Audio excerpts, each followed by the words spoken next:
Bonsoir à toutes et à tous, bienvenue à cette autre édition de 100% Foot sur Equinox Télévision. Ce soir, nous parlerons de cette sortie de la Confédération africaine de football qui a écrit au ministère des Sports et de l'Éducation physique pour demander le point sur les chantiers en construction pour abriter la CAN qui doit être organisée au Cameroun l'année prochaine. Mais une grosse interrogation plane autour de l'organisation de cet événement.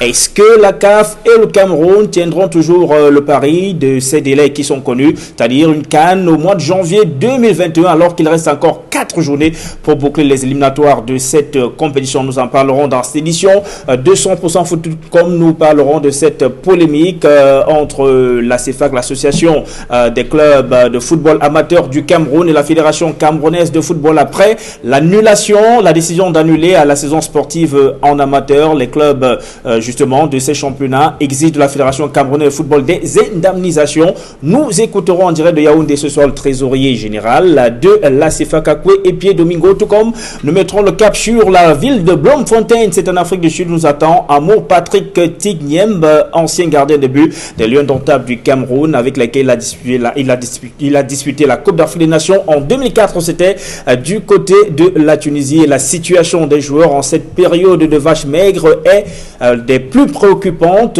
Pour en savoir davantage sur ce qui évolue sur place au Cameroun, le syndicat national des footballeurs camerounais va nous édifier à travers Jacques-Marcel Tika, qui est donc en plateau avec nous. Bonsoir Jacques-Marcel. Bonsoir Sylvestre, bonsoir aux téléspectateurs de 100% Foot. Merci donc d'être en plateau avec nous. Mais commençons avec l'indignation qui fait le tour du monde et qui s'est emparée des milieux sportifs. Le décès de George Floyd, cet Afro-Américain qui a été tué lors d'une interpellation de la police du côté des États-Unis. Les sportifs, on a vu un geste fort de Marcus Thuram, le fils de Lilian Thuram, qui évolue au Borussia Mönchengladbach après avoir inscrit le deuxième but de son équipe hier. Il a rendu hommage à cet Américain tué lors de cette interpellation policière.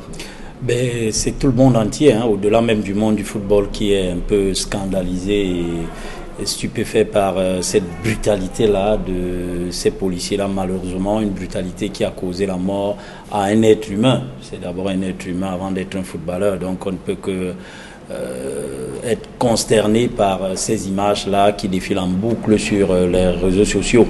Donc le monde du football, une fois de plus, est endeuillé, mais de quelle manière? C'est pour cela que... Lui n'est pas footballeur, ce sont les sportifs qui lui rendent hommage. Voilà. Qu'est-ce que j'ai dit? Le monde du football ne peut qu'être touché, comme tous les êtres humains, parce que quand un être humain meurt de cette façon-là, avec cette violence, cette brutalité qu'on a vue à travers ces images-là, on doit s'arrêter et dire plus jamais ça, et avoir une pensée pieuse pour la mémoire de ce être humain-là, et surtout pour sa famille, parce que lui n'est plus, mais la famille derrière restera à jamais marquée par ces images-là. On espère que les responsables, ces policiers-là, seront poursuivis et répondront de leurs actes. D'accord, allons donc à Bloemfontein, c'est en Afrique du Sud, où nous attendons Amour Patrick Tignyemb. Bonsoir. Bonsoir monsieur, bonsoir tout le monde, bonsoir à tous les téléspectateurs. Merci d'être parmi les invités de 100% Foot ce soir. Amour Patrick Tignyemb, ancien gardien de but des Lions indomptables du Cameroun. Mais commençons par votre parcours en club au Cameroun. Entre 2003 et 2005, vous avez fait les beaux jours du tournoi Kalara Club de Yaoundé. Ensuite, Coton Sport de Garoua, qui était alors, à ce moment, entre 2006 et 2008, le meilleur club du football camerounais. Vous avez également, par la suite, mis le cap en 2008 sur l'Afrique du Sud. Vous avez été recruté par Bloemfontein. Vous avez passé plusieurs saisons à Bloemfontein, de 2008 à 2019. Avec ce club, vous avez pratiquement remporté tout en Afrique du Sud avant de vous engager depuis la saison dernière avec Chippa United. C'est en deuxième division, alors qu'à Bloemfontein, vous étiez en première division. Au niveau international, avec l'équipe nationale de football du Cameroun, en 2004, vous étiez à la CAN en Tunisie avec les Lions indomptables. Vous avez participé aux Jeux Olympiques de 2008 avec l'équipe de football des moins de 21 ans, Stade Beijing en Chine. Vous êtes médaillé d'or aux Jeux africains de 2003, c'était à Abuja, au Nigeria. Bien évidemment, on comprend votre parcours assez étoffé, mais tout comme avec Jean-Marcel Tika, je vais vous faire réagir sur ces sportifs, ces footballeurs précisément, qui rendent hommage à cet Afro-Américain qui est décédé lors d'une interpellation policière du côté des États-Unis d'Amérique.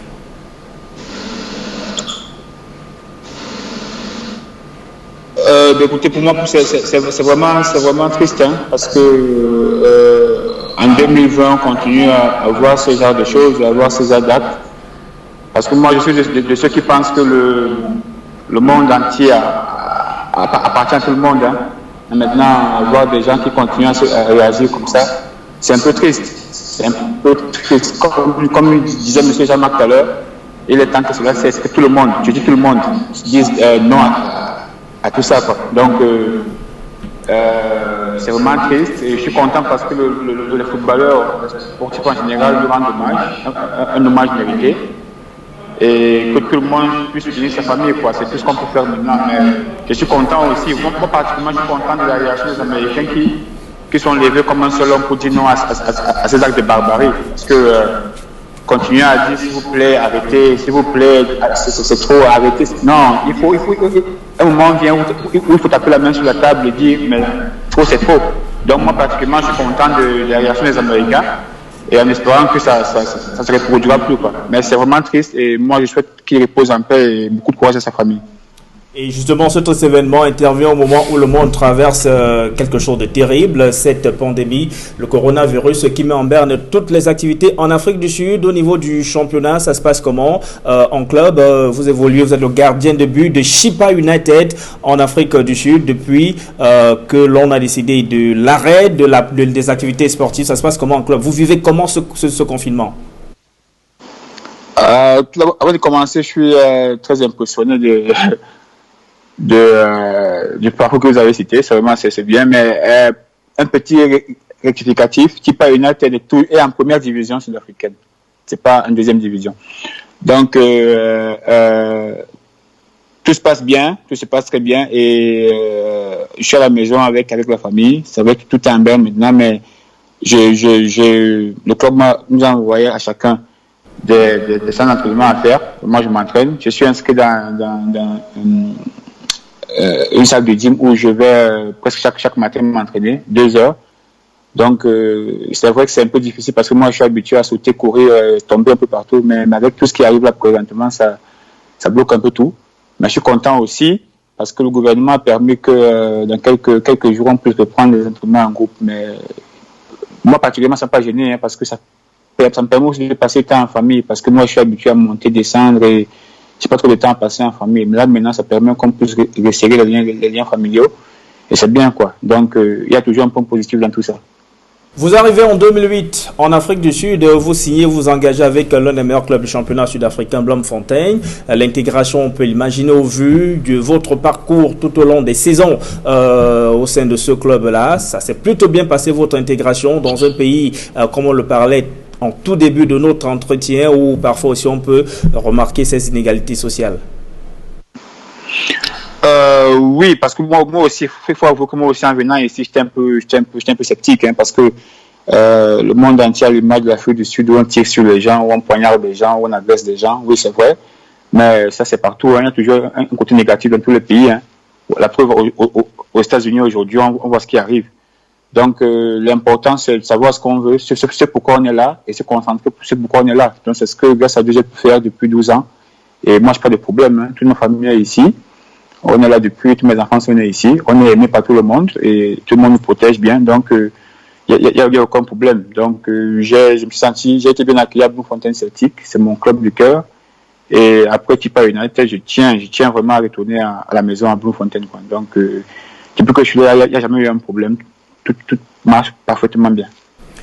2008-2019, vous êtes le gardien de but étranger qui a mis le plus long au sein de Bloemfontein. Cette performance est quasiment un record, hein, connaissant cette équipe qui est assez méticuleuse sur les performances, surtout à ce poste de gardien de but. Vous gardez de beaux souvenirs, vous l'avez d'ailleurs dit tout à l'heure. Vous souhaitez, pourquoi pas, revenir à Bloemfontein?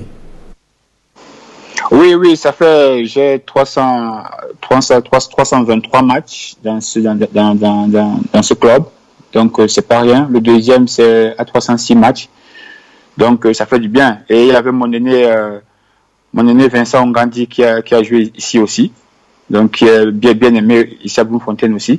Donc, ça fait que les gens m'ont bien accueilli et m'ont permis de m'exprimer normalement. Donc, moi, la seule façon de leur dire merci, c'était de rester loyal. Et comme moi, je suis quelqu'un de loyal, de direct, de fidèle, je suis resté là. Donc, ils m'ont permis. Et il faut noter que je suis parti à Tippa United avec leur permission, parce que je leur ai demandé, parce que j'ai 11 ans quand même dans un club, je voulais changer un peu d'air, goûter quelque chose d'autre. Donc, ils me l'ont permis, je suis parti. Mais après ça, je vais retourner à la maison. Donc, ouais, tout se passe très bien, il n'y a aucun problème.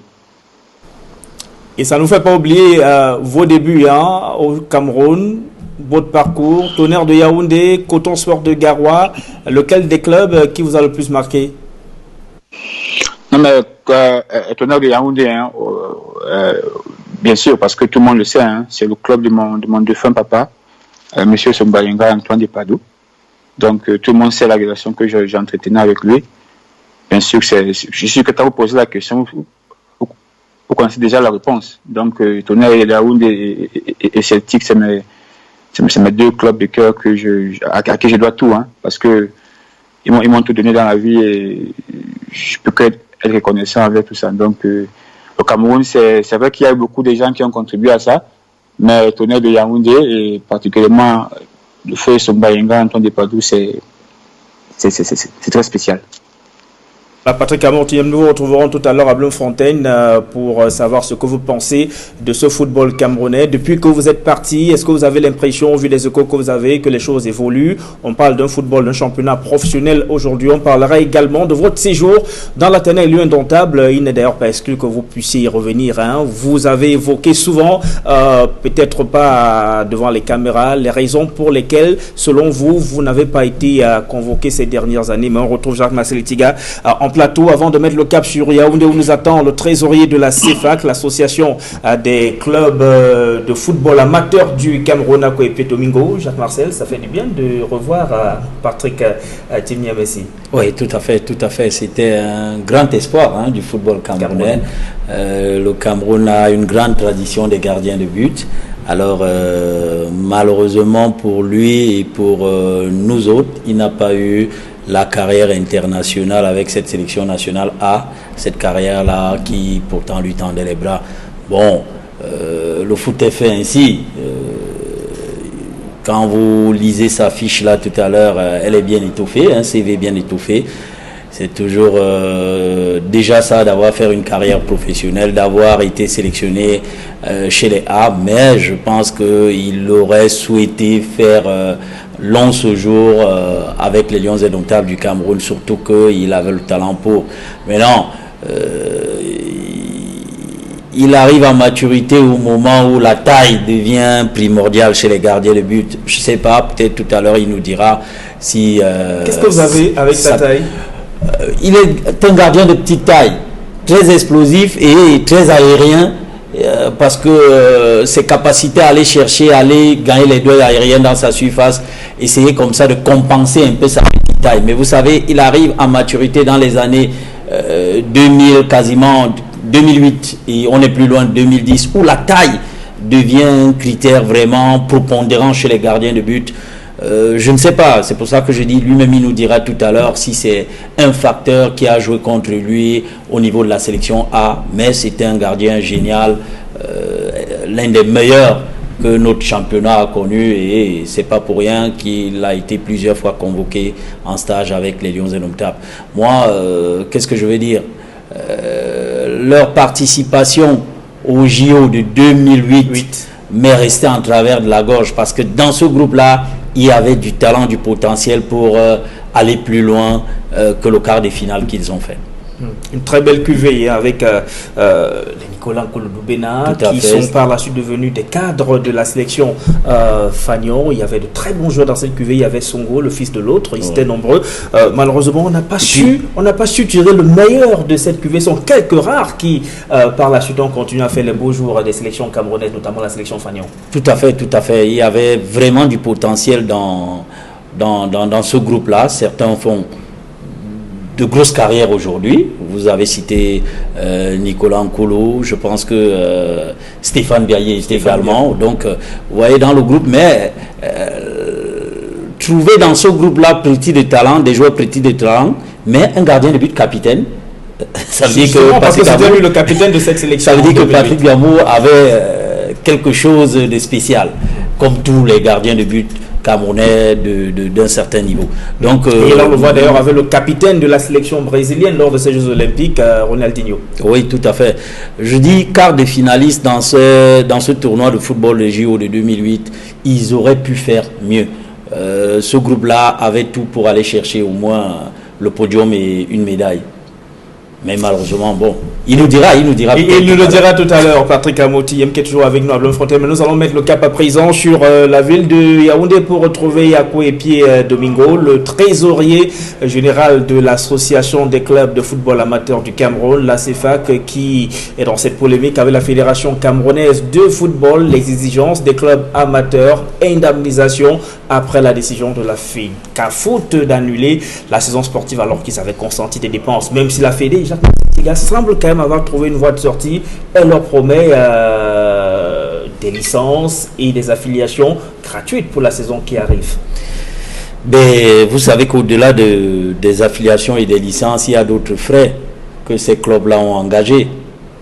Ils allaient jouer les matchs, faire des déplacements. Oui, je pense que la CEFAC, peut-être il nous le dira tout à l'heure, mais je ne pense pas que la CEFAC, elle s'oppose à la suspension ou alors à l'arrêt définitif des championnats amateurs. Parce que pour nous déjà au SINAFOC, et je pense pour la CEFAC aussi, la santé des acteurs est primordiale. C'est-à-dire que dans le contexte camerounais, je ne pense pas qu'on ait les moyens, ni encore moins la FECAFOOT. Si l'État déjà n'a pas ses moyens, ce n'est pas la FECAFOOT qui aura les moyens d'assurer, de garantir la santé de ces acteurs. C'est-à-dire que les footballeurs, les arbitres, les officiels de match, et même la presse, qui, même si on décide de jouer à huis clos, la presse, elle ira au stade pour faire des comptes rendus. Donc je ne pense pas que ce soit le problème. Ici, le problème, c'est, ok, on arrête. Mais comment est-ce qu'on dédommage les clubs? Dire qu'on va surseoir les affiliations et les licences pour la saison prochaine, ce n'est pas suffisant. Je pense que ce n'est pas suffisant et c'est là où la Fédération camerounaise de football devrait, pourquoi pas, discuter avec ces clubs-là. Akwepié Domingo, le trésorier de l'association des clubs de football amateur du Cameroun, la CEFAC est en direct de Yaoundé, il est en direct sur Equinox Télévision. Bonsoir Akwepié Domingo et bienvenue à 100% Foot ce soir. Bonsoir. Oui, bonsoir, représentant du SINAFOC. Bonsoir à tous vos nombreux téléspectateurs. Je ne sais pas si ces dernières heures ont permis à la CEFAC de digérer finalement la décision de la FECAFOOT d'annuler la saison chez les amateurs. Depuis l'annonce de cette décision, on a vu une levée de bouclier de l'association camerounaise de football des clubs amateurs, dont vous êtes le secrétaire général. Que reprochez-vous exactement à la FECAFOOT? Bien, je vais commencer par rectifier légèrement. Je suis le trésorier, le secrétaire général. C'est M. Aruna et le président, M. Mbala Ongobo. Donc, avant, n'est-ce pas, de répondre à cette question, vous me permettrez quand même d'avoir une pensée pour un de nos collègues présidents d'un club amateur que nous venons de perdre, un club mythique, la football sportif d'Akololinga. Donc, nous avons perdu, je crois, hier, le président Bida Léopold Sédar Senghor. Donc, vraiment, le football amateur, une fois de plus, a été frappé. Lorsque je l'ai donc dit, je crois que la FECAFOOT est en train d'être prise dans son propre jeu et dans l'incompétence des gens, n'est-ce pas, qui la gèrent actuellement. Ça, il faut le dire clairement. Au début, on a commencé par suivre un communiqué de la Fondation Samuel Eto'o qui annonçait, n'est-ce pas, comme ça, qu'elle devait venir en aide à 1000 footballeurs et footballeuses. Et ensuite, on a suivi un communiqué du président de la FECAFOOT qui disait que, avec l'aide de certains partenaires, la FECAFOOT devait soutenir les footballeurs. Sauf que à ce moment-là, le président n'avait pas cité la fondation. Et puis, quelques temps après, comme vous avez constaté, ces dons ont commencé à être distribués. Et la CEFAC ne s'est pas opposée à cela. Sauf que lorsque vous donnez l'argent doit quand même avoir, n'est-ce pas, une source. Où est-ce que cet argent vient? Après, nous avons constaté que c'était écrit que c'est un argent qui provenait du projet Forward, ce qui ne nous a pas gênés. Sauf que dans un deuxième temps, au niveau de la CEFAC, nous n'avons pas digéré. Et ça, Monsieur Itiga qui est là, peut-être on ne sera pas très d'accord, que cet argent soit immédiatement donné aux joueurs. C'est-à-dire que ça dévalorise même le président des clubs que nous sommes. C'est-à-dire que vous ne pouvez pas venir dans une équipe qui a 35 joueurs, vous décidez, n'est-ce pas, d'imprimer 20. Sur quelle base? Vous ne pouvez pas le dire. Et les 15 autres, qu'est-ce qu'on en fait? Or, nous avons donc vu l'exemple qui vient d'ailleurs. On donne au président de quoi s'occuper de l'équipe et puis le président saura comment gérer tous les joueurs et tous les autres aspects. Parce que, comme on le dit, une saison, c'est pas seulement que des licences, c'est pas seulement que des affiliations, c'est des équipements, c'est des ballons que nous achetons et autres. Et donc, lorsque la fédération a senti que les clubs amateurs se manifestaient individuellement, bon, et puis elle a dit un jour, ok, nous allons voir le problème des clubs amateurs avec le concours de la fondation Samuel, je crois, Fonds des sports, des trucs comme ça, voilà. Mais vous êtes d'accord avec moi que tous ces derniers jours, donc, la FECAFOOT vous dit que c'est elle-même qui donne du riz et de l'huile, de la sardine aux joueurs amateurs. Sauf que pour la fédération, les joueurs amateurs s'arrêtent en région. C'est-à-dire que lorsque vous jouez en département, en ligue départementale, en ligue d'arrondissement ou chez les jeunes ou alors chez les femmes qui sont encore amateurs, vous n'êtes pas considéré par la FECAFOOT, vous n'êtes pas reconnu. Et ça a commencé donc à gêner la CEFAC. En plus, au niveau de la région, même s'il fallait s'arrêter à ce niveau, vous ne pouvez donc pas faire cette discrimination en disant que c'est 20 joueurs dans une équipe. Sur quelle base vous allez donner de la sardine et du riz à 20 joueurs sans en nourrir les autres? Voilà le deuxième problème. L'autre problème, c'est que la fédération elle-même vient de dire qu'il est nécessaire de créer une ligue amateur parce qu'elle vous dit, vous êtes nombreux au niveau de la région, c'est 220 clubs que nous pouvons prendre en charge. Et quelle charge? La FECAFOOT dit qu'elle fait, comment elle appelle ça, qu'elle fait des dons ou qu'elle fait de la générosité. Non, il n'en est pas question. Ce que la FECAFOOT redistribue, c'est ce que les acteurs ont travaillé. C'est ce que tous les acteurs ont travaillé. Donc, il n'y a pas que s'ils voulaient faire un don, je crois que tous ceux qui travaillent au comité exécutif, y compris le président, ou pas qui travaillent, mais qui sont au comité exécutif, devraient simplement dire que jusqu'à la fin du Covid, ils ne touchent pas leurs indemnités qu'ils touchent au niveau du comité exécutif. Voilà, à peu près on peut dire, ok, ils ont accepté, n'est-ce pas, pendant la durée du Covid-19, de ne pas toucher à leur salaire, il faut le dire ainsi, parce que ce sont quand même des salaires costauds, mais ils ne l'ont pas fait, ils sont prêts, ils continuent à toucher leur salaire, pendant ce temps, ils donnent du riz. Et au niveau de la CEFAC, on dit non, même s'il aurait fallu faire quelque chose pour les clubs amateurs, il fallait les associer. Vous ne pouvez pas, après la première erreur, la deuxième, d'avoir divisé les équipes en deux, d'avoir divisé les amateurs en deux, 3, vous ne les conviez pas, vous faites sans moi, vous voulez faire sans moi, vous voulez faire quelque chose de bien, sans moi, sans m'associer, vous faites contre moi, c'est ce que ça veut dire. Parce qu'au niveau des clubs amateurs, si vous les aviez associés... Domingo, permettez cette question, vous allez poursuivre. 5 kilos de riz à un jour. Après, Pierre Domingo. Une bouteille. Oui.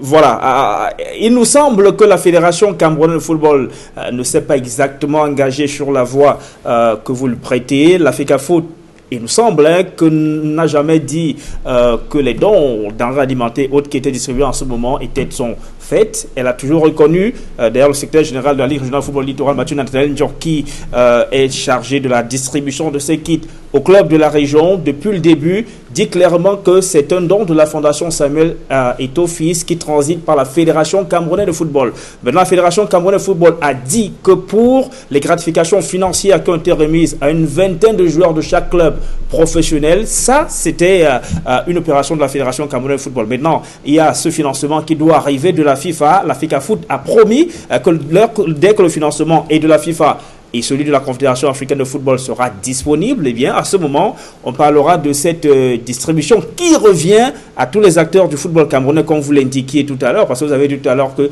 c'est l'argent de tous les footballeurs que la FECAFOOT est en train de distribuer. Pour l'instant, ce n'est pas encore cet argent de la FIFA qui est disponible, parce que on a quand même entendu certains des présidents des clubs amateurs qui disent que qui soupçonnent la FECAFOOT d'avoir déjà reçu ce financement de la FIFA et qui refuse de le distribuer. Non, il faut que Sylvestre, il faut qu'on soit clair. C'est-à-dire que la FECAFOOT ne vend pas de la banane. C'est-à-dire que dès que la FECAFOOT vous donne l'argent, ça veut dire que cet argent était quelque part dans ses caisses. Et cet argent ne leur appartient pas. Vous savez, le président de la FIFA, dès qu'il a pris son mandat, il a dit haut et fort, l'argent de la FIFA n'est pas le mien, c'est l'argent du football. Il faudrait que ceux qui dirigent la fédération, la FECAFOOT, le disent, que l'argent de la FECAFOOT n'est pas le leur, c'est l'argent des footballeurs, c'est l'argent des acteurs. C'est de ça qu'il est question. Vous ne pouvez donc pas me gratifier des clubs. De quelque chose où moi j'ai contribué à travailler. Et en plus, lorsqu'ils disent que l'argent que la FIFA a promis n'est pas arrivé, encore que la FIFA a dit que cet argent arrivait immédiatement, bon ça soit, il peut ne pas être arrivé, et que les dons, n'est-ce pas, qu'ils donnent, comme ils appellent ça, aux clubs, aux joueurs professionnels, sont les dons de la fondation. Je suis d'accord. Sauf que pour les amateurs, ils ont dit que c'est la FECAFOOT elle-même qui a fourni ces kits je vais appeler ça quoi, aux amateurs. Or, comme je suis en train de dire, nous au niveau des amateurs, lorsque vous me posez la question, si un kit peut faire, je dis n'importe quoi, 5 000 francs, c'est-à-dire les 5 kilos de riz et autres, je vous dirais non, vous ne donnez pas du riz parce que ça fait 2 mois ces enfants, ils mangent. Mais il y a autre chose qui peut les servir si nous voulons les revoir demain ou après-demain. C'est ça que la FECAFOOT veut comprendre. On pouvait donc nous associer, nous devions dire, achetons les kits pour ces enfants pour les protéger contre cette pandémie, que de leur donner du riz. Vous mangez du riz et puis demain vous en mourrez de la maladie. Ça aurait servi à quoi? Or, si vous achetiez, si vous aviez associé les clubs amateurs, on vous aurait dit, achetez les kits pour les enfants, achetez les masques, achetez les gels, et ainsi de suite, pour que ces enfants, que nous puissions les retrouver après cette pandémie. Mais malheureusement, jusqu'à présent, nous n'arrivons pas à nous comprendre. Et puis, il faut le dire, il y a des fédérations sœurs qui sont moins nantis que la FECAFOOT, qui ont anticipé sur ce que la FIFA doit envoyer. Deux choses l'une. Soit notre fédération, comme le disent certains des membres de cette commerce, soit la FECAFOOT n'a plus rien dans ses caisses, et ça, il faut se poser une question. Qu'est-ce qui s'est passé? Soit il y a quelque chose qui ne va pas, parce que si la fédération béninoise ou la fédération guinéenne ou alors sénégalaise peut anticiper en prenant de l'argent qui est dans les caisses en attendant que les fonds de la FIFA et de la CAF arrivent, et que nous ne puissions pas anticiper à notre niveau, il y a un problème. Il y a un problème sérieux. Et c'est à ce niveau qu'il faudrait qu'on se penche.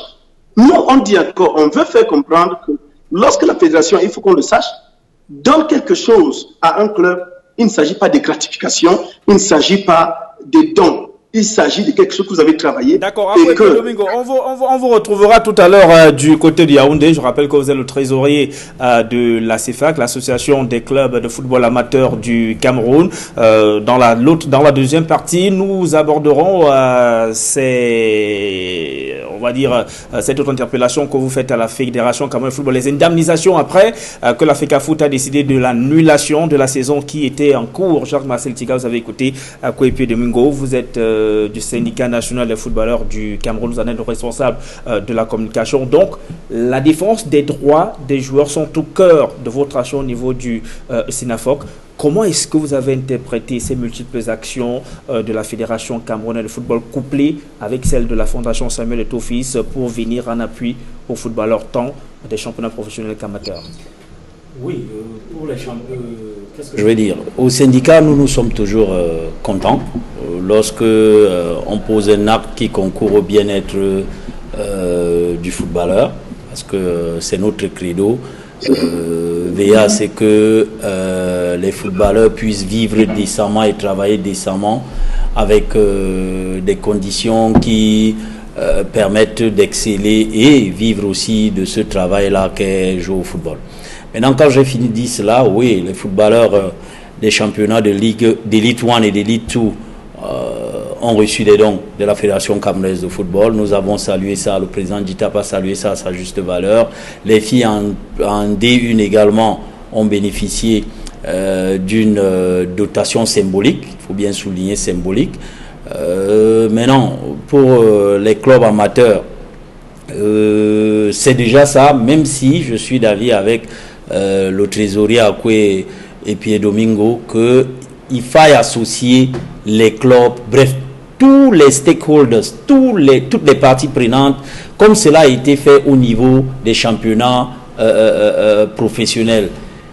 La FECAFOOT, sur instruction de la FIFA, a dit toute action qui concourt pendant cette période de Covid, qui concourt à porter de l'assistance ou du soutien aux footballeurs, doit donner lieu à une séance de travail et impliquer dans ces séances de travail toutes les parties prenantes pour arriver à une décision efficiente qui puisse bénéficier à tout le monde. Ça, c'était en rapport avec les financements que la FIFA mettait à disposition de ces associations. Non, pas du tout. Pas encore au niveau, pas du tout. La preuve. De la Fédération camerounaise de football. La preuve, ce que la FECAFOOT a fait comme don aux footballeurs d'élite et aux filles de la première division féminine, ils ont parlé des fonds propres de la Fédération camerounaise de football. Mais toutes les parties prenantes ont été associées. Il y a eu une réunion en téléconférence où le président du syndicat national de footballeurs camerounais a pris part. Il a pris part à cette réunion et il a porté. Donc de ce côté, finalement, on s'est rendu compte que cette association, c'était beaucoup plus pour s'accorder sur les modalités de répartition, parce que la Fédé savait que elle n'envisageait que de supporter une vingtaine de joueurs par club, ce qui mettait et qui jusqu'à aujourd'hui met des présidents de club en difficulté, parce qu'il y a des joueurs qui sont dit. La fédération a laissé la responsabilité au club de désigner leurs 20 joueurs parmi la quarantaine que chaque club peut avoir. Et il y a des présidents de clubs qui aujourd'hui sont un peu en difficulté avec ces joueurs qui n'ont pas été pris en compte. Il y avait ce point-là, oui. Mais pas seulement. Il y avait le point sur on arrête le championnat, on diffère la reprise, oui. Ou alors on joue tout de suite. Et il fallait que toutes les parties prenantes puissent se prononcer. Nous, on y était pour... Si on dit on joue, il faut nous donner les garanties que la sécurité de nos membres sera assurée. Il faut avoir l'onction de l'État pour y aller. Donc, il y avait plusieurs points. On a même débattu sur les financements à venir, ou alors les fonds à venir de la FIFA et de la CAF. Donc, il y avait tout cela. Et là, je suis d'accord avec Akwe et Domingo qu'on ne peut pas prendre des décisions sans impliquer ces responsables de club. Bon, mais maintenant, pour ce qui est du don de la Fondation Samuel Eto'o, c'est déjà ça de fait, mais là également, je dis non. Sur le plan opérationnel, sur le plan pratique, ça n'a pas été bien organisé. Tout simplement que vous ne pouvez pas demander à un joueur, un footballeur, qui soit, il joue aux Astres de Douala, et depuis le confinement, il a retrouvé sa famille, par exemple, à Maroua. De partir de Maroua pour venir à Douala pour récupérer un kit qui coûte, disons 10 000 francs CFA. Le transport Maroua-Douala, c'est 25 000 dans un sens. En aller-retour, ça fait 50 000. Il ne viendra pas. C'est pour cela qu'il y a des stocks de riz et autres à la Ligue régionale de football. Après, on a dit qu'il pouvait se faire représenter par des proches. Ah ben non. On a vu. Moi, j'ai lu un communiqué des dirigeants du Léopard qui sommet un de leurs dirigeants qui avait perçu en lieu et place d'un footballeur un kit remis par la FECAFOOT et qui avait fondu dans la nature avec ce kit. Donc vous voyez qu'il y a ce problème. Maintenant, sur le plan pratique également, je dis par exemple pour le don de la Fondation Samuel Eto'o. Le don, la Fondation a fait des dons au Bensikina, au mototaximène par exemple, et au Bamselam, où on a associé le syndicat des mototaximènes.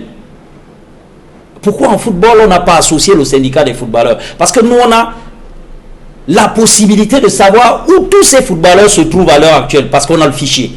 Ceux qui sont vos syndiqués. La quasi-totalité des joueurs de Ligue 1 et de Ligue 2, nous avons leur contact. Qu'ils soient syndiqués ou pas, nous pouvons à l'instant T vous dire où ils se trouvent. Parce que nous sommes en communication avec eux.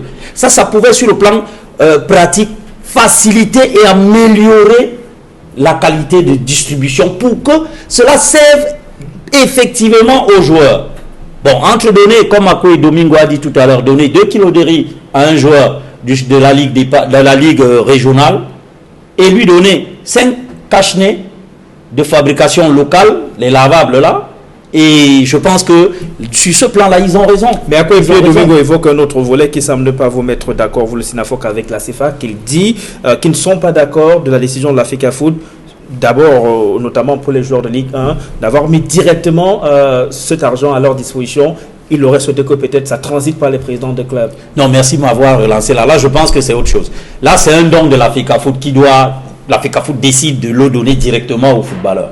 Maintenant, il y a l'argent de la FIFA qui doit arriver et l'argent de la CAF qui doit arriver.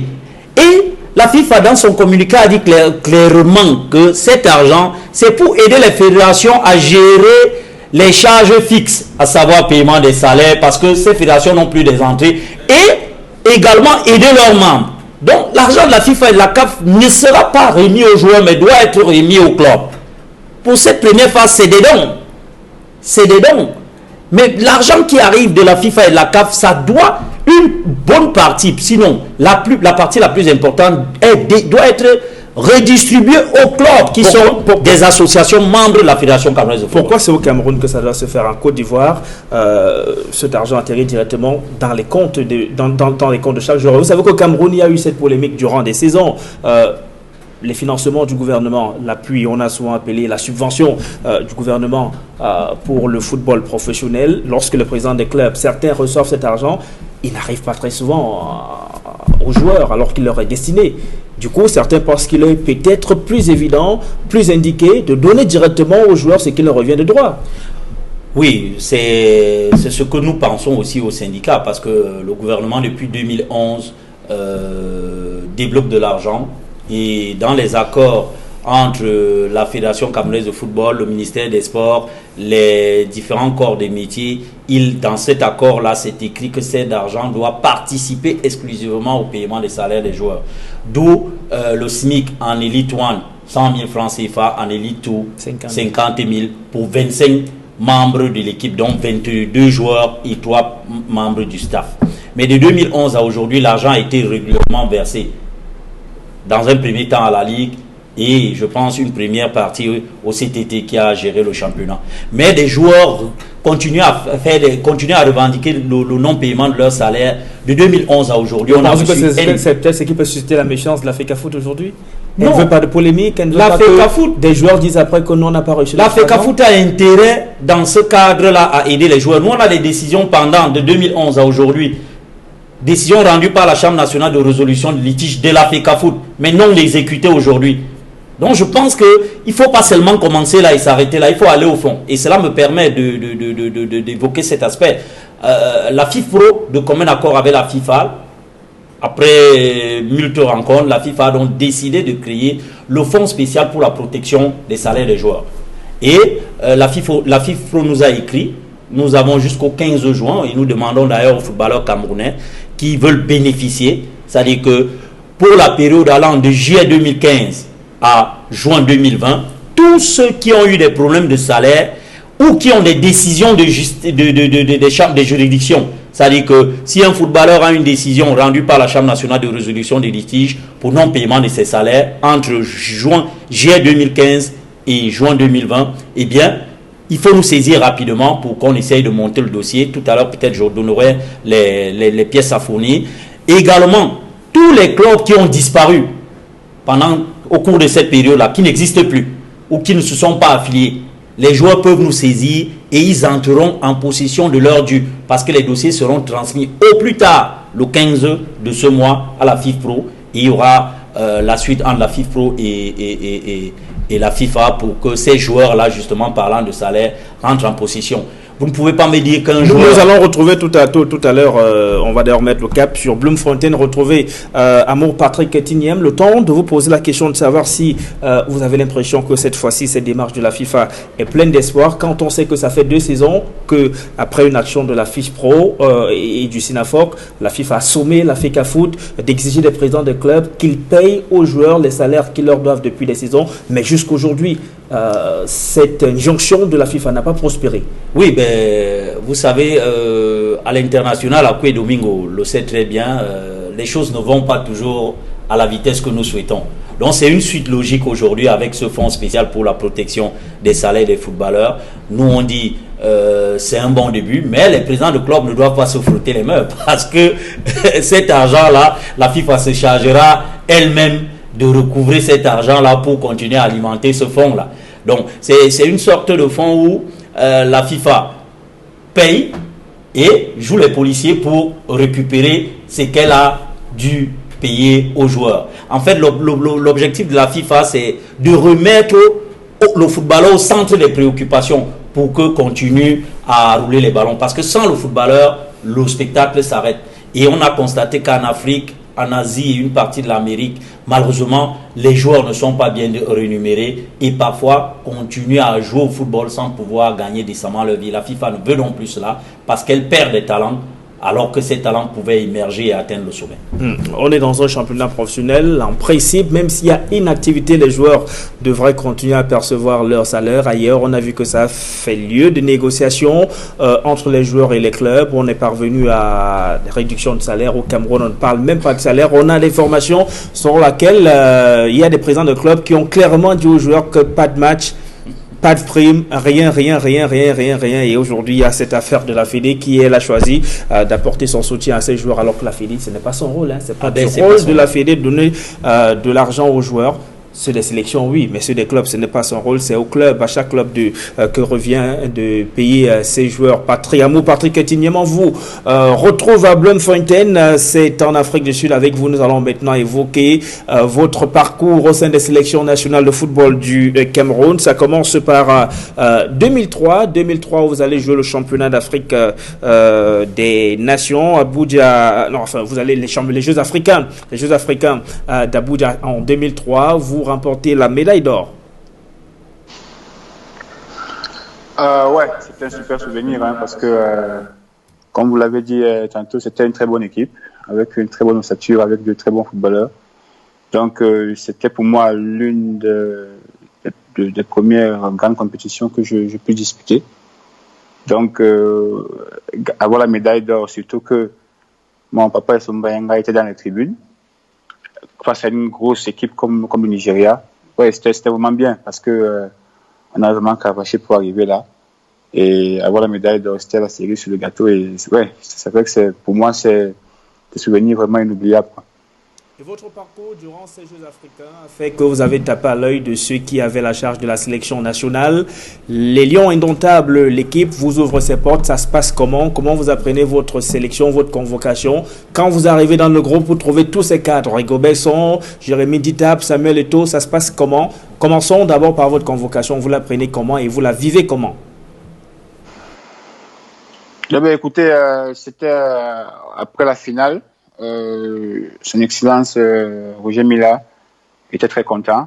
Je causais avec M. Sombayenga et il est venu, il m'a dit Amou, je pense qu'avec la compétition que tu as eue ici, ce que tu as eu à faire, je pense que tu mérites, tu as ta place en sélection.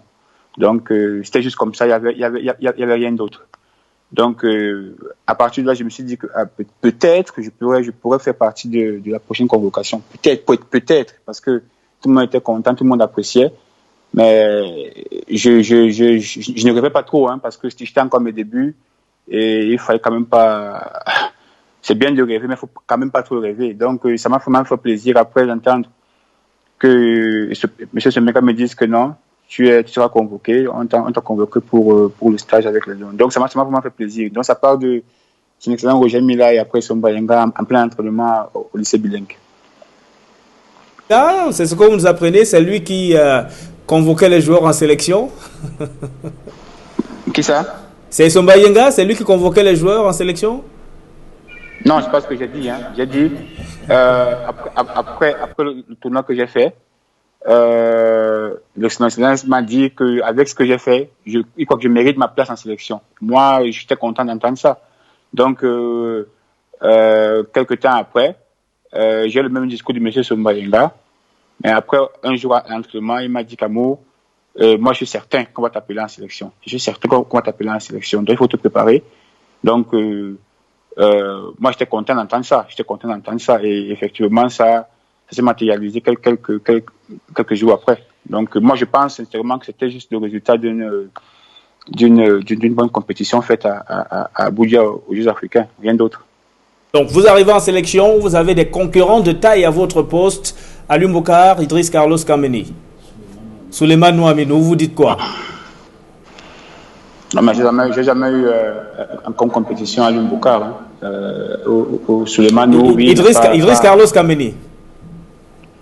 Ouais, on a une compétition compétition directe avec, pas compétition en tant que telle. Hein. Moi, je n'ai jamais considéré ça comme compétition parce que pour moi, comme je l'ai toujours dit, Carlos Kameni, c'est le meilleur gardien au Cameroun. Hein. Pour moi, parce que même quand j'étais au Cameroun à tournoi de Yaoundé dans ma chambre, c'est son poster des Jeux Olympiques 2000 qu'il y avait dans ma chambre.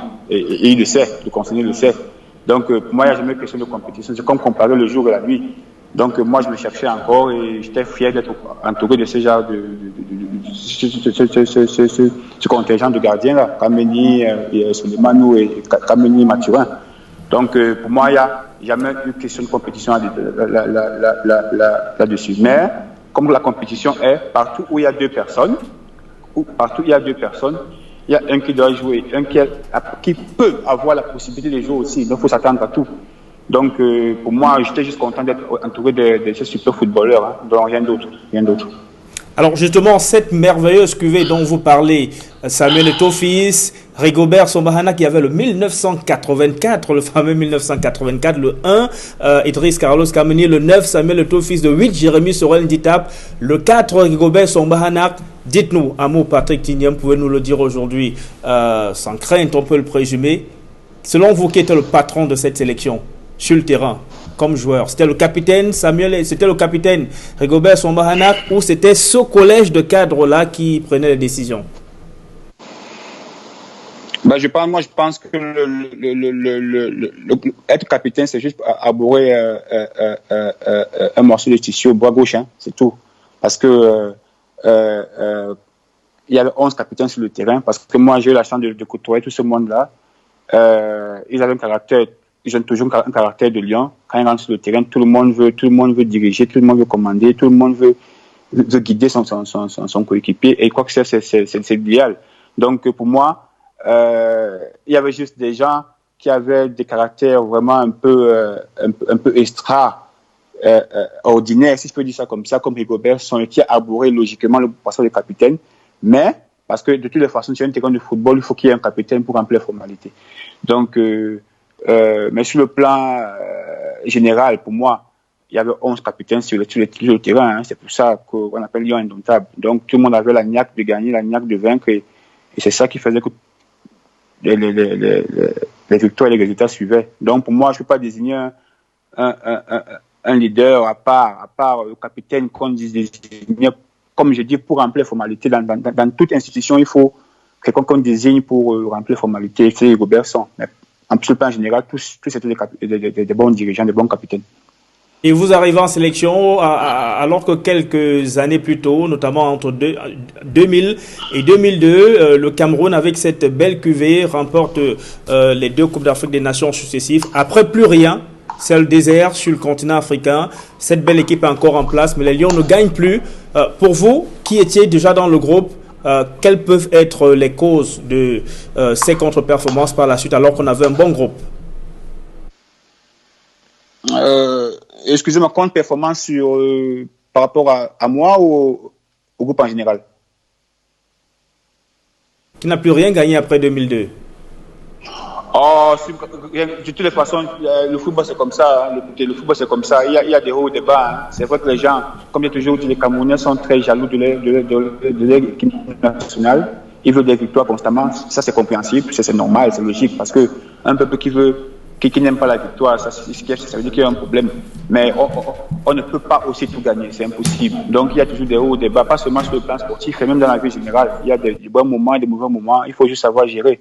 Donc je pense que comme c'est en train de se passer présentement, il faut juste préparer le futur avec la nouvelle génération qui est en train de très bien faire et il faut juste lui donner du temps pour que ça revienne, ne pas mettre de pression aussi.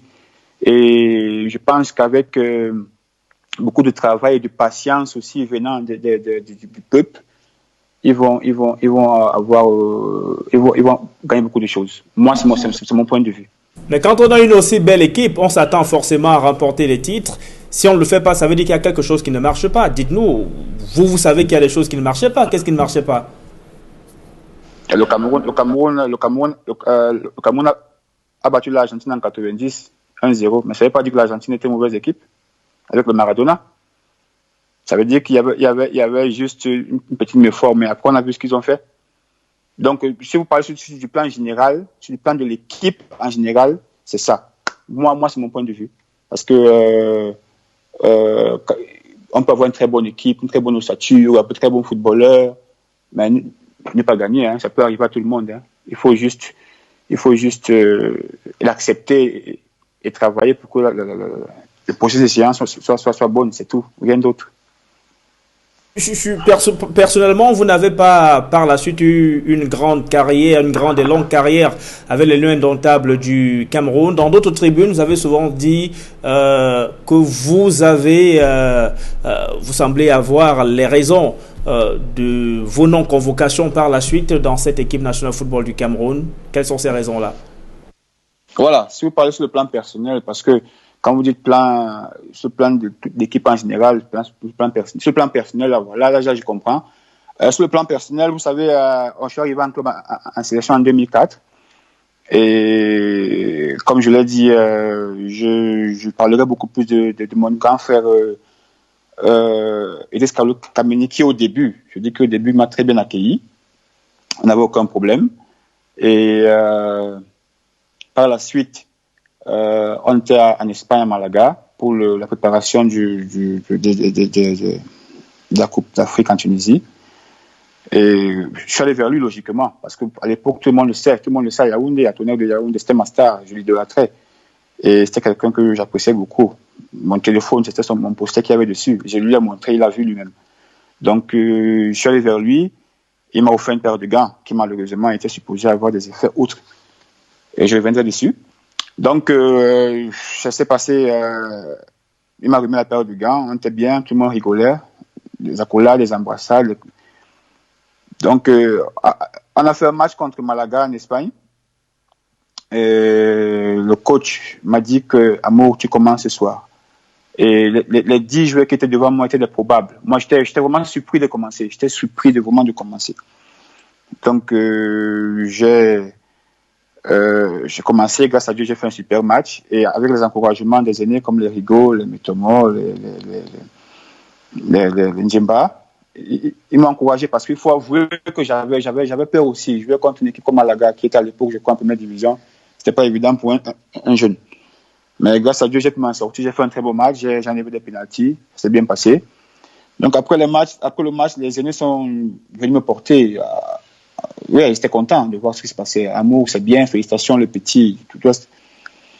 Et c'est à partir de ce moment-là que le comportement de mon aîné Carlos a changé envers moi. Je disais bonjour, il ne répondait plus. J'allais même vers lui. C'était devenu très, très, très distant. Et ça m'a gêné, ça m'a dérangé. Donc, je suis allé vers certains aînés. Je suis allé vers Manco Chambré. Je suis allé vers quelqu'un que je respecte bien, Eric Djemba. Je lui ai demandé, mes grands frères, je ne sais pas ce que je fais à ce monsieur, qu'est-ce qui se passe? Il m'a dit, non, mais Amour, laisse-le, peut-être qu'il a un problème familial. Moi, j'ai pris ça comme ça. Donc, on est allé en Tunisie. Et c'est pas caché, tout le monde le sait. Tout le monde sait ce qui s'est passé en Tunisie, le maillon faible à l'époque. Ce qui peut arriver à tout le monde, d'être en méforme. Moi-même, ça m'est arrivé plusieurs fois. Et tant que je joue, ça m'arriverait toujours d'être en méforme. Tout le monde sait qu'à l'époque, le poste de gardien était le maillon faible, si je peux dire ça comme ça, à cette compétition-là précisément. Donc, on a fait un match, on a fait le deuxième match. Et tout le monde parlait déjà de prestations du gardien. Et d'autres prenaient ça au sérieux, ça parlait, les gens intriguaient, les gens riaient. Et il y avait des cadres qui voulaient absolument qu'on donne la chance aussi aux jeunes du Tonnerre, comme on appelait à l'époque, aux jeunes du Tonnerre. Et il y a des aînés comme Rigaud qui m'a demandé en aparté si je me sentais prêt, parce qu'il y a certains aînés, il y a des aînés qui veulent que je puisse jouer aussi. C'est précisément en quart de finale contre le Nigeria. Je lui ai répondu oui, pourquoi pas, si on me donne ma chance, et que, oui, bien sûr, je suis pas venu ici en villégiature. Je suis là pour, si on me donne ma chance, je joue, il n'y a pas de problème. Et le coach Tungu, 30 minutes après, me pose la même question, et je lui donne la même réponse. Donc, ça parle un peu de partout. Moi, ça me dérangeait pas du tout, parce que ça me faisait du bien d'être là. Donc, le lendemain, on va à l'entraînement, on s'entraîne, on revient, on déjeune, et le coach des gardiens, coach Mbaga, à l'époque, me dit qu'à Mouria, on a réunion des gardiens dans ma chambre. Il faut que tu sois là. Je lui dis, coach, pas de problème, je viens. Et avant de partir, je me suis rassuré de voir le coach Tungumpile. Il lui a dit, coach, je vais en réunion parce qu'on m'appelle. Il me dit, vas-y, écoute ce qu'ils vont te dire. Donc, comme je connais le coach Tungu, je suis arrivé un peu en retard. Les messieurs étaient déjà assis. Le coach Baga et les deux Kamini. Kamini Carlos et Kamini Mathurin. Donc, je m'assois. Le coach Baga me dit, Amour, tu sais, tu es un très bon gardien. Tu es là, tout le monde t'apprécie bien, tout le monde t'aime, tu es performant. Mais il faut que tu saches que le poste de gardien, c'est un poste hiérarchisé ici qu'il faut respecter. Thomas qu'on était là, Joseph-Antoine Bell, William Andem, maintenant c'est Carlos, demain ça sera toi et quelqu'un d'autre. Et je comprenais vraiment pas. Je comprenais pas la genèse de cette réunion. Je comprenais pas pourquoi j'étais là. J'ai pris mes courage à deux mains, je demandé à mes coachs, le problème c'est quoi? Qu'est-ce qui se passe? Il me dit, Amour, on sait que tu veux jouer, mais tu pousses un peu trop. Il faut te calmer. Je lui dis, oh, je pousse un peu trop. Donc, sans vouloir vous mentir, ce qui voulait sortir de ma bouche n'était pas propre. Ça devait être une bombe, une guerre si ça sortait. Donc, j'ai préféré avaler ça, supporter raconter là, et je suis allé verser ma colère. Il m'a dit, Angola, tu sais, mon fils, laisse les gens terminer ce qu'ils ont commencé. Donc, on a le jeu contre le Nigeria. Ce qui est arrivé, tout le monde connaît. Je n'ai pas besoin de rentrer dedans. Donc, arrivé au Cameroun, il y a certains journalistes basmatisés par mon ami, mon grand frère bien-aimé Carlos, qui m'a traité pour couvrir sa méforme en Coupe d'Afrique, ce qui étonne tout le monde, ce qui a étonné tout le monde. Comme quoi je suis un franc-maçon, je suis un sorcier, je suis un marabout, je suis un vampire. C'est à cause de moi qui n'a pas bien compétit. C'est à cause de moi, parce que je l'ai attaqué pendant que les gens dorment, je ne dors pas, tout un tas de conneries. Donc au départ, moi, ça ne me dérangeait pas. Moi, je me suis dit que je ne suis pas sûr que c'est comme ça. Je ne suis pas sûr. Donc au fur et à mesure que le temps passait, il y a certains cadres qui m'ont confirmé la chose. Et c'était partout. Les journalistes parlaient de ça. Je suis, vous pareillement, c'est sûr que vous avez compris. Tout le monde est au courant de ça. Donc ça fait en sorte que même en club où j'étais étiqueté de sorcier. Tout le monde me fuyait. Mes coéquipiers ne dormaient plus avec moi. J'étais très mal à l'aise. Je n'étais pas bien du tout.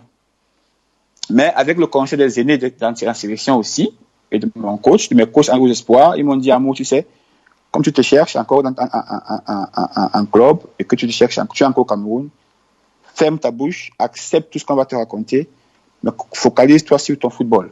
Et c'est ce que j'ai fait. Mais, cher monsieur, on est arrivé à un niveau où je suis un papa aujourd'hui, je suis un père de famille, parce que si je n'étais pas marié, si je n'étais pas un papa, je pouvais accepter ça, parce que Carlos a menti sur moi, sur mon nom. Pendant 16 ans, j'ai accepté ça. Ça veut dire que je pouvais vivre avec ça plus encore.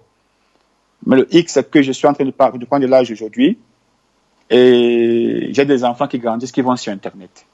Et je ne tiens pas à ce que mes enfants vont sur Internet et me disent, papa, tu nous parles de Dieu chaque jour, mais ce monsieur parce que même mes enfants savent que pour moi, le meilleur au monde, c'est Carlos.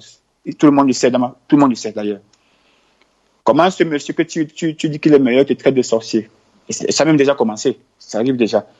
Donc, c'est pour ça que j'implore, je demande à mon grand frère, Idriss Carlos Kameni, de venir dire au peuple camerounais qu'il a menti sur mon compte. Que ce qu'il a dit en 2004 n'était pas vrai du tout. Parce que j'ai eu des répercussions. Ma vie sociale a été bousillée. Mes propres amis m'ont fui. Parce qu'une personne voulait couvrir ses erreurs, ses frasques, ses boulettes qu'il faisait en compétition pour expliquer au peuple camerounais. Comme il n'y a pas d'explication concrète à donner, et ce qui est étonnant, parce que tu peux aller dire aux Camerounais que j'ai juste été en me forme, excusez-moi, la prochaine fois je ferai mieux. Mais il a trouvé mieux de juste salir le jeune du Tonnerre, comme on m'appelait à l'époque, pour couvrir sa méforme. Et malheureusement, tout le monde a cru à ça. Les gens ont cru à ça. J'ai écouté tout ça. Oui, oui. Voilà, mais bien évidemment, on rappelle que nous sommes ouverts à un éventuel droit de réponse d'Idriss Carlos Kamni, parce que ces propos venant de vous le concernant, nous n'y attendions pas ce soir, mais 100% foot, c'est tous les lundis. Donc, si d'aventure Idriss Carlos Kamni souhaitait un droit de réponse, c'est bien. Nous sommes ouverts à cette démarche. Parlons maintenant, quittons cette année les lieux indomptables du Cameroun. Parlons du football camerounais avant de revenir en plateau et de vous dire au revoir du côté de l'Afrique du Sud. D'abord, la KSA, où vous avez fait vos armes, CFTC, Caïman de Douala, avec lequel vous avez joué les Interpol en 2003, le Tonnerre de Yaoundé, Coton-Sort de Garoua. À ce moment, on parle d'un football typiquement, uniquement amateur à tous les niveaux. Aujourd'hui, on parle d'un championnat professionnel.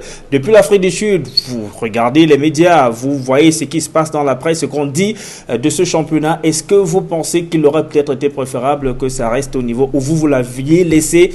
À ce moment, c'était assez compétitif. On avait du monde encore dans les stades de football, ce qui n'est pas le cas aujourd'hui. Avant de vous répondre, monsieur, je veux insister sur quelque chose. Ce que je dis, c'est pour que mon grand frère sorte et qu'il parle. C'est tout ce que je voulais dire. C'est pas pour faire plaisir à quelqu'un, c'est pour qu'il sorte et qu'il parle. C'est ça l'objectif, c'est ça le but. Et j'espère qu'il sortira et qu'il dira la vérité. J'en ai terminé. Et pour répondre à votre question, je pense que le football camerounais aujourd'hui a besoin de tout le monde. Parce que d'autres disent que c'est un championnat professionnel, d'autres disent que c'est pas un championnat professionnel. Mais je pense qu'avec l'aide de tout le monde, avec la partition de tout le monde, on peut y arriver. Mais il faut que les jeunes aussi comprennent que chacun peut réussir dans son continent, hein, parce qu'aujourd'hui, quelqu'un tape sur le ballon 5 fois, il veut juste aller en Europe. Aujourd'hui, le Cameroun, le gouvernement est en train de faire des efforts pour avoir des infrastructures. Mais infrastructures sans footballeurs, ça ne payera pas. Pourquoi? Parce que tout le monde est pressé de sortir. Ce qui est bien. Mais je pense que si les joueurs y compris, on décide tous de développer le football camerounais, on peut y arriver.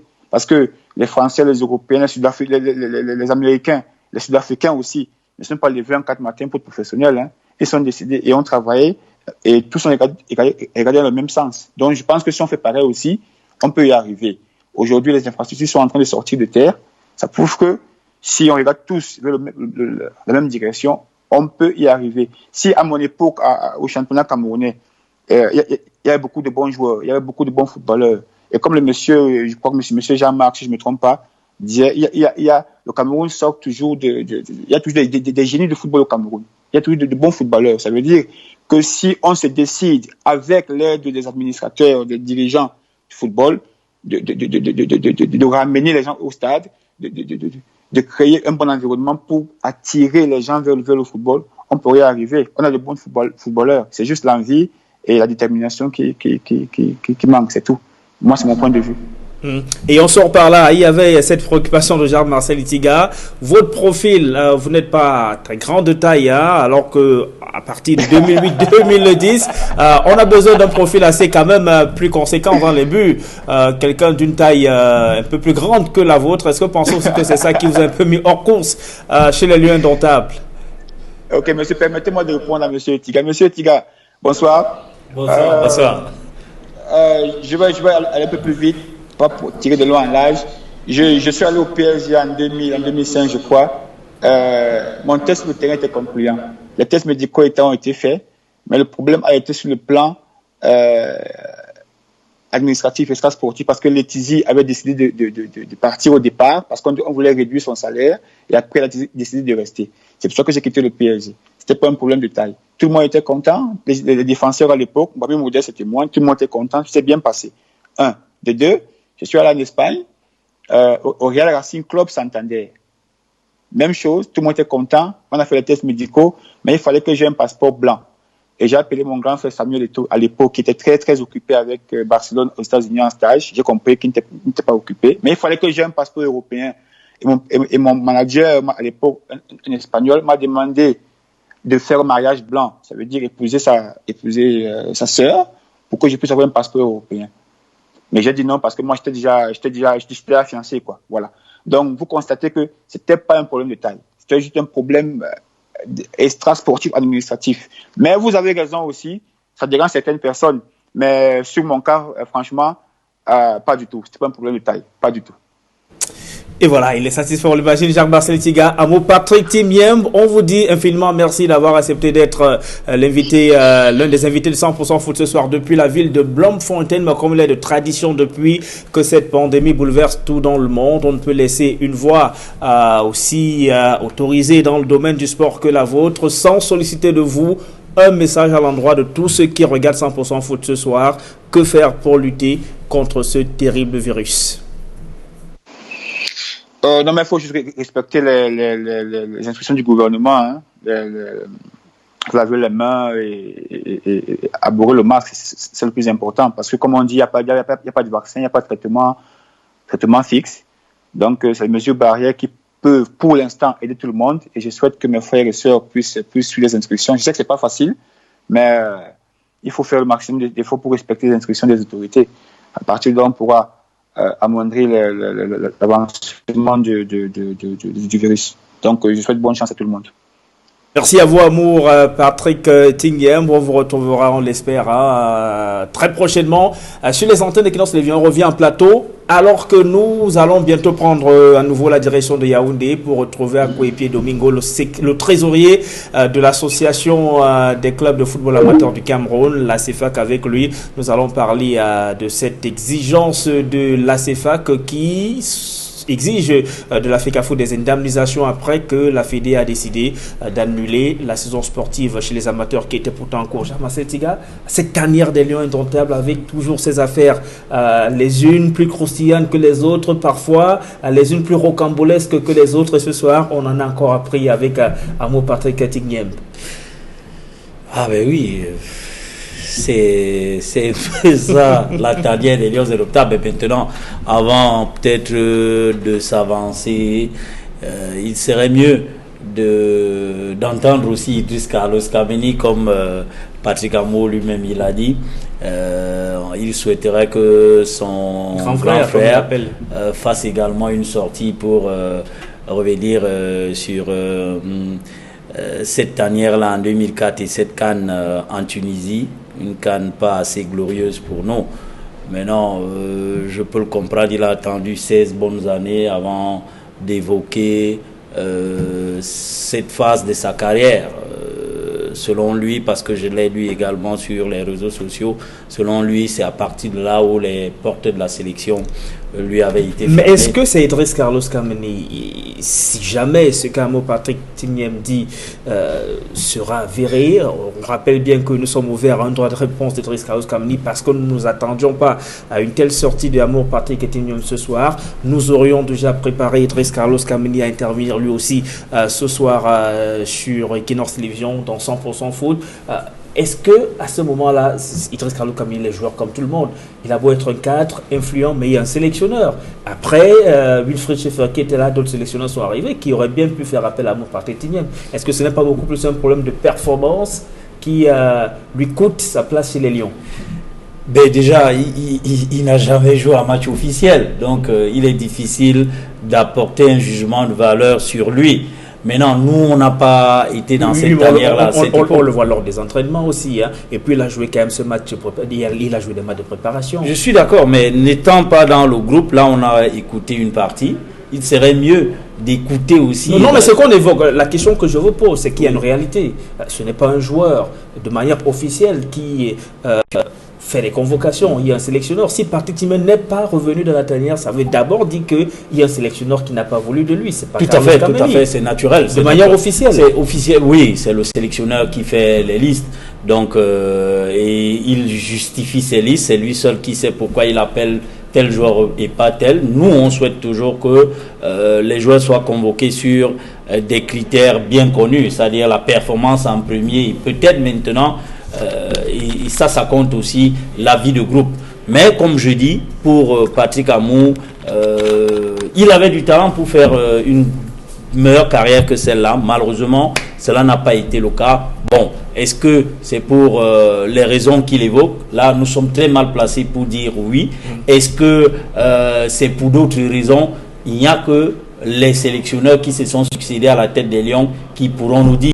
Maintenant, je comprends un peu son mal-être parce que lorsqu'on vous accuse de pratiques de sorcellerie, des choses comme celles c'est vrai que certaines personnes en a parlé à un moment donné. Oui, lorsqu'on vous accuse, c'est normal, vos coéquipiers vont vous fuir, vous serez le mouton noir du vestiaire, tout le monde aura peur de vous, on ne pourra plus faire chambre commune avec vous. Donc, ça stigmatise un peu. Mais moi, je pense que ayant passé 16 ans sans évoquer cela, aujourd'hui, je sais pas, peut-être j'apprécie pas trop la démarche parce que c'est la vie d'un vestiaire. C'est vrai que ça a dû faire tache d'huile dans sa carrière. Cette vie d'un vestiaire est arrivée sur la scène publique.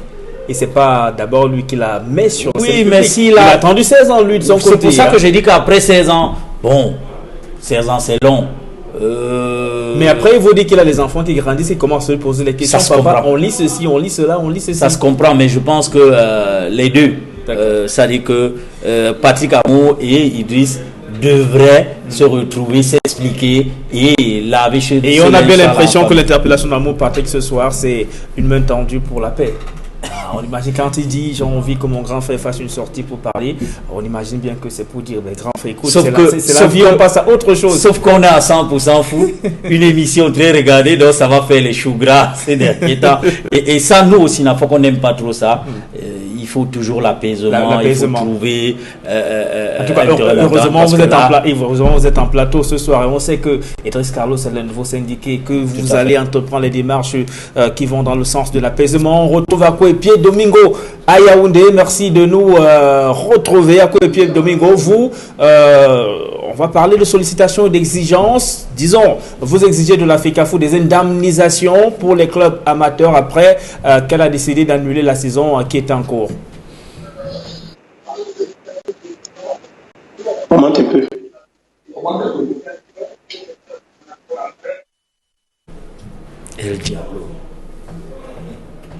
Voilà, à Koepié Domingo qui a plutôt préféré rajouter le volume sur son téléviseur. Je repose ma question à Koepié Domingo. Vous exigez de la Fédération camerounaise de football des indemnisations pour les clubs amateurs après qu'elle a décidé d'annuler la saison sportive qui était en cours dans vos championnats respectifs.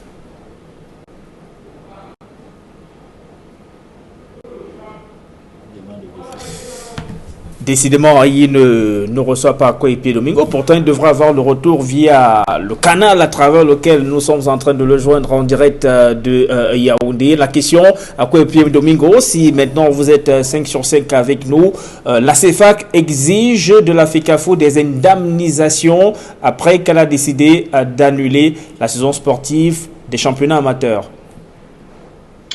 Voilà, je m'amusais comme ça à répondre à Marcel qui parlait des décisions. Je voudrais dire à Marcel que c'est la seule fédération que j'ai connue le seul exécutif, je voudrais dire, depuis bien longtemps, qui ne connaît pas ce qu'on appelle l'exécution d'une décision. Déjà, au centre, nous avons 2 décisions de la commission des recours qui n'ont jamais été exécutées. Donc, tout à l'heure, il parlait des litiges entre les joueurs et les clubs. Bon, lorsque je l'ai dit, je voudrais répondre à votre question sur 2 volets. Le premier volet, et c'est pour cela que j'ai dit tantôt que la fédération aurait mieux fait d'associer les acteurs. Est-ce que vous savez que pour la même saison, à l'extrême nord, les championnats amateurs avaient commencé. À l'ouest, au littoral, à la Damawa, et même un peu dans au moins 7 régions. Et qu'au centre, ça n'avait pas commencé. Et donc, lorsqu'on va parler des indemnisations, on ne parlera pas de la même chose. Il faut qu'on soit clair. C'est-à-dire que je prends un exemple de Jeunesse Star qui est dans la région du centre, qui a commencé à préparer la saison. Parce que vous savez, il faut qu'on sache que le championnat ne commence pas le jour où la première journée se joue, mais le jour où vous commencez une préparation, où vous commencez à vous occuper des joueurs, de leur transport, d'acheter des ballons et autres. Et puis, n'est-ce pas, de vous occuper de l'allocation des infrastructures sur lesquelles les joueurs s'entraînent. Et enfin, vous avez donc la composition du dossier des licences. Parce que les gens pensent que la licence en région, par exemple, c'est 3500 et en département ou chez les jeunes, c'est 2000. Que non, ça c'est la production de la licence qui coûte ce prix. Maintenant, vous avez le dossier de licence en lui-même qui est composé de la visite médicale qui est dans les 5000. Vous avez au moins 5 documents à scanner et à légaliser. Donc, vous retrouvez dans les 12 à 14 000 francs pour une licence. Et lorsque on veut donc parler d'indemnisation, on devrait donc tenir compte de savoir que si les acteurs avaient été associés, ceux de l'extrême nord vous auraient dit, eh bien, nous avons déjà joué tel nombre de journées. Nous nous sommes déplacés, nous nous sommes occupés de nos joueurs. Au sud-ouest, on vous aurait dit la même chose. À l'ouest, on vous aurait dit la même chose. Ce qui serait le contraire du centre, qui n'avait pas encore commencé à jouer. Et donc, à partir de là, vous pouvez donc avoir une idée de ce que vous pouvez donner à chaque club, affecter à chaque club. Par rapport aux dépenses que chaque club a engagées, ce n'est pas un fait du hasard. Si tout le monde avait commencé au même moment et qu'on s'était arrêté à la même journée, ou que si, d'ailleurs ça ne s'explique pas, qu'ailleurs on ait commencé, qu'on soit peut-être au littoral jusqu'à la fin de la phase aller, et qu'au centre qu'on n'ait pas commencé dans la même fédération, ça veut dire qu'il y a quelque chose qui ne va pas. Et moi je pense que si ça ne va pas, c'est parce que la fédération, au lieu de jouer son rôle, joue plutôt le rôle d'éliminer, d'exclure les individus. Voilà ce qui les intéresse, au lieu de s'occuper de la promotion et du développement du football. Donc, nous pensons encore qu'il est encore temps, nous le disons, que la fédération, avant que ces fonds n'arrivent, qu'elle fasse un effort d'appeler les acteurs concernés et qu'ils s'assiedent autour d'une table pour que chacun pose, n'est-ce pas, ses problèmes.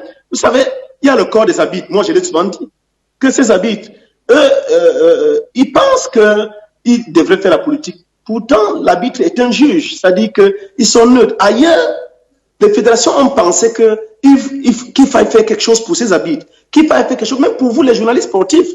Ici, le journaliste sportif croit qu'il fait une faveur à la fédération lorsque, n'est-ce pas, il doit peut-être recouvrir les indemnités de ce qu'il a dépensé pour venir couvrir un événement. Que non, ce n'est pas une faveur. Voilà, ailleurs on a pensé à l'association des journalistes qui doit être soutenue, tous les corps de métier en principe, les entraîneurs et autres. Et donc, moi je pense que si la fédération, un seul instant, peut revenir en arrière par rapport à ce que la CEPAC propose, elle peut encore corriger le tir. Dire à ces acteurs, venez qu'on discute, qu'on essaie de discuter pour voir ce qu'on peut faire pour chacun des clubs amateurs. Et il faut le dire, ça c'est clair au niveau de la CEPAC. Un club du centre ne pourra pas avoir ce qu'un club de l'extrême nord aura lorsqu'il va falloir faire ce calcul ou un club du littoral. Parce qu'eux là, ils avaient commencé à jouer, contrairement à ceux du centre qui n'avaient pas encore commencé à jouer. Donc, à quoi Domingo, la FECAFOOT a pourtant trouvé un début de solution. Hein. Elle a annoncé que les clubs amateurs seront dispensés des frais de licence et d'affiliation pour la saison prochaine. C'est pas suffisant, c'est pas déjà un début de solution? Non, Sylvestre, il faut y corriger cela. Il faut corriger. Vous savez, on dit à la fédération que la licence amateur est biennale. Vous avez donc recruté un joueur sur la base que vous seul vous connaissez. Peut-être vous avez déboursé quelque chose. Ce joueur n'a pas joué. Il n'a pas joué avec vous. En fin de saison, il est donc libre. Vous faites comment? Il est libre. Est-ce que la fédération a réfléchi là-dessus? Ça, c'est la première des choses. La deuxième des choses, la fédération pense, elle, que la licence coûte le coût de production. Or, je vous fais comprendre que la licence qui n'a rien coûté à la fédération, que ce soit chez les jeunes ou en département ou en arrondissement, coûte 14 000 francs. Et donc, vous ne pouvez pas dire que vous me dispensez des coûts de production sans me dispenser des autres coûts que j'ai dépensés pour cette même licence qui ne m'a pas servi à cette saison. Donc, il y a ces deux problèmes que la CEPAC demande de mettre sur la table. Les joueurs qui ont joué cette saison, quel est leur sort pour la saison prochaine puisqu'ils n'ont pas joué? Sont-ils libres comme disent vos règlements? Ou alors, facto, ils sont reconduits? S'ils sont reconduits, vous n'avez plus besoin du dossier. Vous reproduisez simplement des nouvelles licences puisque tout le dossier est à votre niveau. Et à la rigueur, on ajoute donc les nouveaux joueurs qui seront peut-être, je ne sais pas, à ce moment-là, on va s'entendre pour les nouveaux joueurs, comment on fait. Parce que lorsque vous allez parler des licences, le nombre de licences que Jeunesse aura ne sera pas le même, ne peut pas certainement être le même nombre de licences que Olympique de Menganga va utiliser la même saison. Donc il y a cette disparité. Jeunesse peut utiliser 30 joueurs alors que Olympique de Menganga, ou alors Nimboman FC va utiliser, ou Étoile Filante va utiliser peut-être 35 licences. Donc, ce n'est pas le même coût. Il faudrait donc qu'on aille sur le nombre de licences produites par chaque club, qu'on reproduit ces licences. Voilà la proposition de la CFA. Ça dit que nous n'avons pas joué. Cette saison est considérée comme la saison qui arrive. Ces joueurs sont reconduits automatiquement sans qu'on nous demande de reconstituer notre dossier. Voilà, merci à vous, Ako et Pierre Domingo, d'avoir vous aussi accepté, comme Amou Patrick Tignem, d'être l'un des invités de 100% Foot ce lundi soir. Merci infiniment. Vous étiez en direct de Yaoundé. On vous retrouvera en d'autres occasions sur les antennes d'Equinox Télévision et sans doute dans cette même tribune qu'est 100% Foot Jamaïque et Tiga. Nous allons bientôt sortir le Sinafoc en cette période d'activité morte. Pour ces footballeurs, comment est-ce que vous êtes en contact?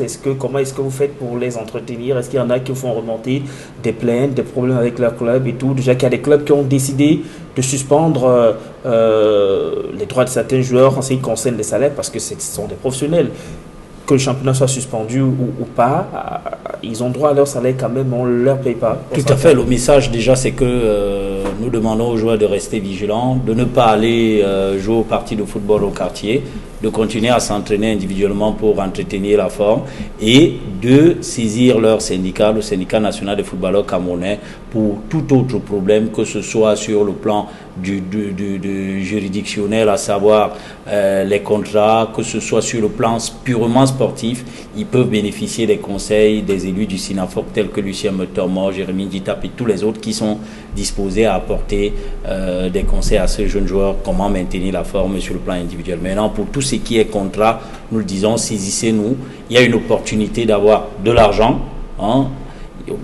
Les joueurs sont priés de saisir le syndicat au plus tard, avant le 15 de ce mois, pour qu'on leur dise ce qu'il faut comme dossier pour pouvoir bénéficier du fonds de la FIFA pour la protection des salaires des joueurs. La période concernée, c'est juillet 2015, juin 2020. Donc tous ceux qui ont des problèmes de salaire dans cette période-là, qu'ils contactent le Sinafoc et on va leur dire comment constituer le dossier.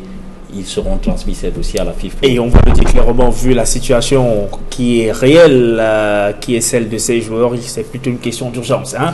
Contacter de toute urgence le syndicat national footballeur camerounais. Merci infiniment, Jean-Marcel Tiga, d'avoir accepté d'être parmi nos invités ce lundi soir. Merci infiniment à toute la grosse équipe technique qui m'a accompagné dans la production de cette autre édition. Merci au réalisateur Amos Fongo, à Raphaël Dipanda, merci à Marlise Minkoumou, à Carlos Minoué, à Zéphirin Ngondi qui était là ce soir et surtout à Innocent Abegaouna. Mesdames et messieurs, n'oubliez pas, nous vous disons à vous aussi merci, mais surtout, on vous donne rendez-vous s'il plaît lundi prochain lorsqu'il sera 21h. Mais d'ici à là, restez en compagnie de nos programmes qui se poursuivent.